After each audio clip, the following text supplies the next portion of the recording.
The next question, also another open-ended question. It's not clear answer for it. Can I substitute rising, falling of our abdomen with the in-breath, out-breath as a meditation object? After all, it is the same breath, only different parts of the body. Yeah? Can I substitute rising and falling of our abdomen with in-breath, out-breath as a meditation object? After all, it is the same breath, only different parts of the body. Now, here, when you say a meditation object, I would guess that it is a primary meditation object. You want to substitute a primary meditation object from an abdomen to a in-breath, out-breath. You see, this one, again here, is an open-ended question. Open-ended, and it means there are multiple ways how you're going to approach the question. Now, over here, we are taught to use the rising and falling as the development when you start off with your meditation. We don't encourage the yogis to use in-breath, out-breath yet. Not yet. Doesn't mean cannot, just not yet. There are yogis think that it's totally cannot, and that is wrong. Not to say cannot, but not yet. Now, in the beginning, when you come into starting to develop this meditation, the primary object you are given is the rising and falling. Then the rest of the sitting objects are like pain, pulling, sitting and touching. All those are secondary objects. To me, primary objects and secondary objects, both of them are equally important. Not primary object is more important than the secondary object.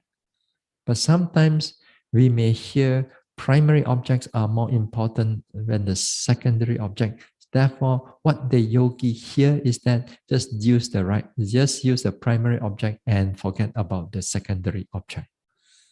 That's what they hear or what they think it's supposed to be. But that is not how Vipassana is approached. Vipassana approach, although in the teaching we say that it is primary, secondary,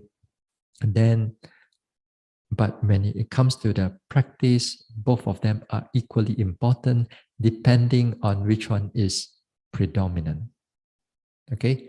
Now, since we are using the rising and falling, the in-breath, out-breath also considered as a secondary object.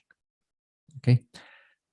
Now, some of us perhaps, you may come from different backgrounds of meditation. You may come from an anapanasati.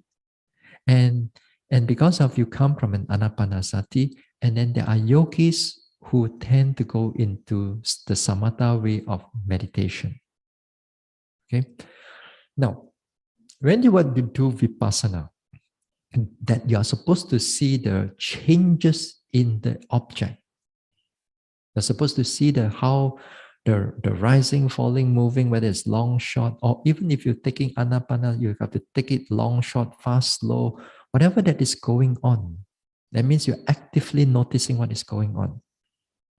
But because you come from, let's say, anapanasati environment, and anapanasati type of retreat now, then the tendency is that when you come into a vipassana, you will still use the in-breath, out-breath, and then you're still not noting the object, seeing its changes and all that. Very quickly, the mind goes into its habit of just taking up in,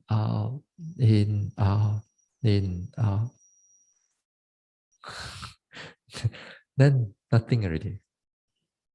Then you tell them to go back to the rising and falling. Cannot. They just go in breath, out breath, in breath, out breath.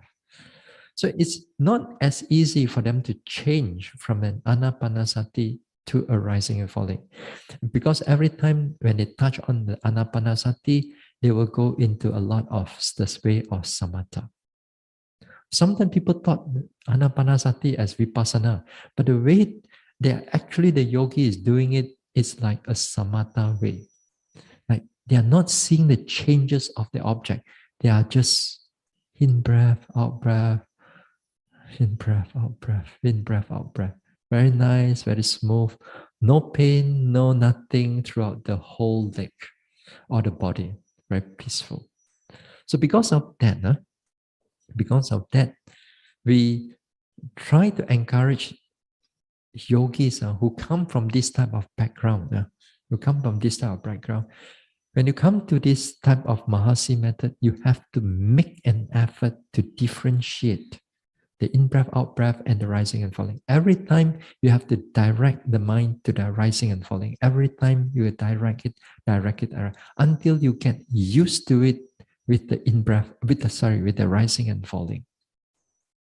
Then only that time you begin to pay attention to more and more what is really going on. If again, when you go back to the in-breath, out-breath, again, the tendency of the mind will still go back to the just in-breath, out-breath, and very peaceful. So that is one thing why we teach the rising and falling, because it is, for me, it's just to separate them so that you don't go into too much of samatha. You have to go into vipassana. So this is one thing. The second thing, in the beginning of a retreat also, if you're a beginner of a yogi, and your rising falling is sometimes there, sometimes not so clear, and then once in a while it pops up, once in a while it kind of like disappear. That means more or less progress is not very far yet. Because of that, once in a while the in-breath, out-breath can become more clearer than the rising and falling. Okay, it can become more clearer than the rising and falling, because rising and falling is not so much there. So during that time, because of the in-breath, out-breath is clear, now you can take up the in-breath, out-breath. Pay attention to the in-breath, out-breath. Okay, you pay attention to the in-breath, out-breath. But don't take it for too long. Because in-breath, out-breath, the tendency of an in-breath, out-breath is that in the beginning of the in-breath, out-breath, it looks clear. It looks quite clear that you can able to notice, you can able to follow it. In, out, in, out, in, out. But because of the nature of in-breath, out-breath, usually the tendency is that after that it goes like from clear and gone.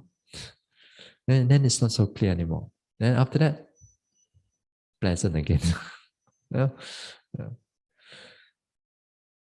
So this is another why that we don't encourage the yogis to use in-breath, out-breath too much, especially in this type of meditation, in the beginning part. But if you are a more advanced yogi, that means that you sit down, the rising and falling becomes very clear, right? Changes here and there and so on already, You don't have to like wait, is there rising, falling or not? Not yet. Wait for a while, rising, falling, not yet.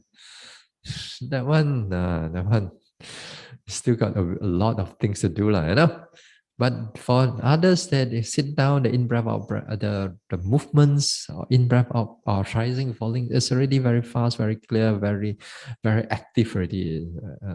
At that time, even they take up in-breath, out-breath, then the in-breath, out-breath thought doesn't really goes into go into soft.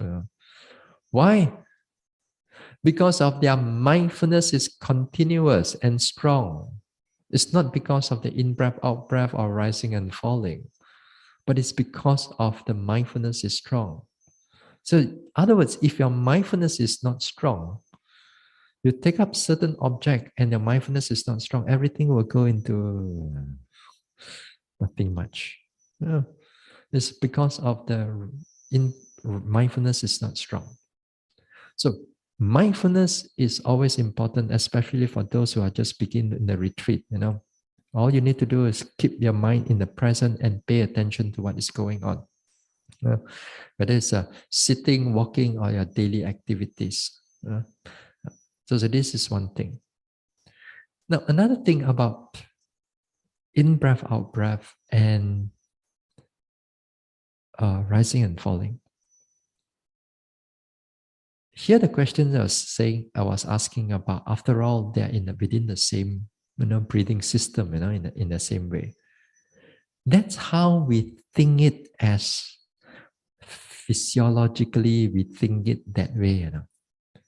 But when the Buddha taught it, it says that this breathing and this rising and falling is two different wind elements.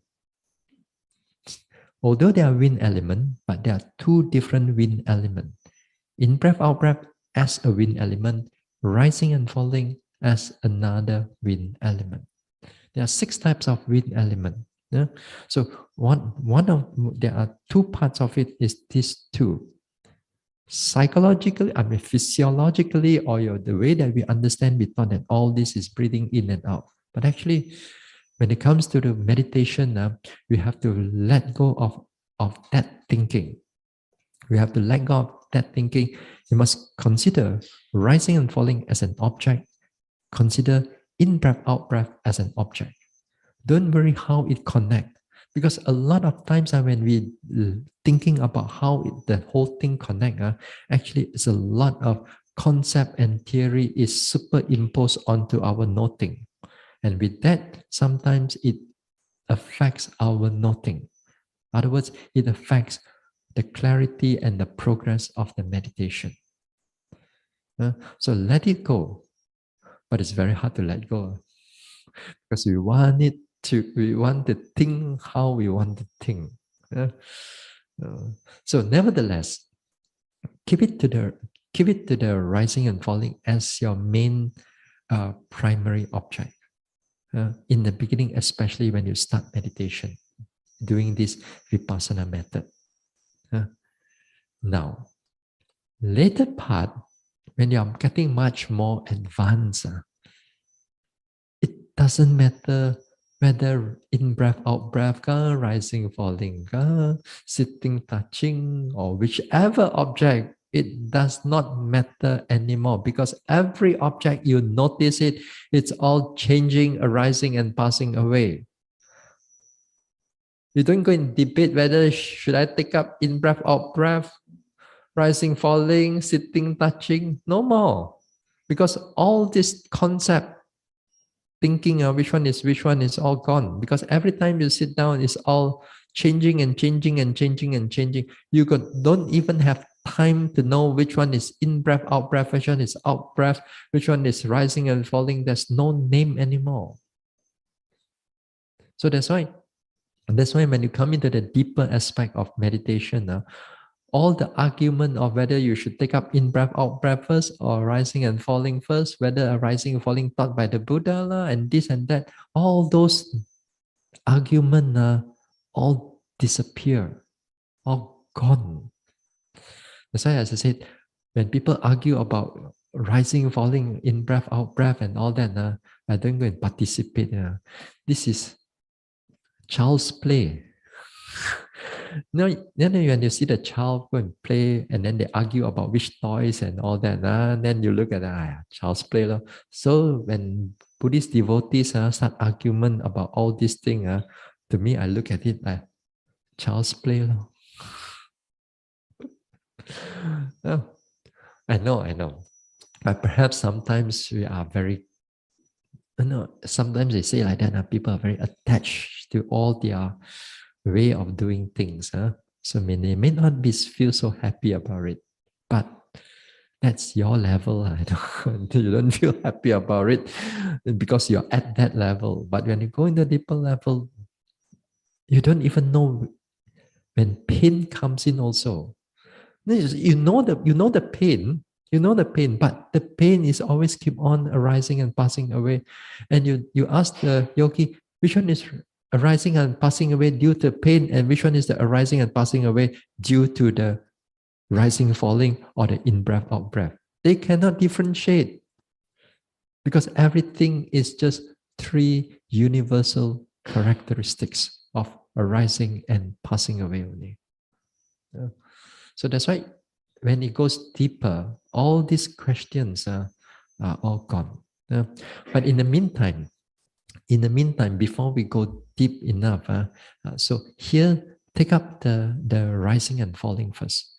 There's always something in the rising and falling. It's because most of the time it's because the yogis are not mindful enough. No matter how shallow your rising falling is, or no matter how shallow your in breath is, or in breath out breath is, if your mindfulness is not strong enough, everything is not clear. If your mindfulness is strong enough, clear enough, it gives you any object also clear. So whose fault? So the fault is always each person's fault, not enough mindfulness. So finally, it all boils down to not enough mindfulness, not because of the object.